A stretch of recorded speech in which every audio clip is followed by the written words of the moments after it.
Supreme court ఆదేశాన్ని SBI తిరస్కరిస్తా ఉంది.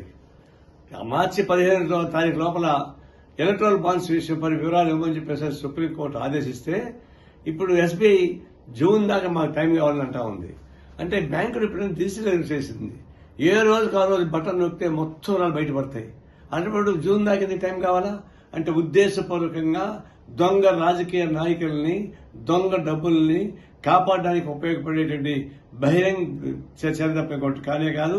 ఇది ఎస్బీఐ తీవ్రంగా ఖండిస్తున్నాం. ఆర్బీఐ ఎస్బీఐ పైన యాక్షన్ తీసుకోవాలా. ఆర్బీఐ యాక్షన్ తీసుకోకపోతే ప్రైమ్ మినిస్టర్ యాక్షన్ తీసుకోవాలా. ఒకవేళ ప్రైమ్ మినిస్టర్ మౌనంగా ఉండి, ఆర్బీఐ మౌనంగా ఉండి ఈ ఎస్బీఐ చేసిన కన్నా ఖండించకపోతే అప్పుడు సుప్రీంకోర్టు ఇచ్చిన ఆదేశాన్ని ధిక్కరించాల్సి వస్తుంది.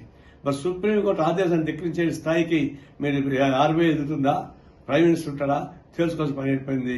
ఎస్బీఐ మీద తీవ్రమైనటువంటి యాక్షన్ తీసుకోమని చెప్పేసి మేము డిమాండ్ చేస్తా ఉన్నాం.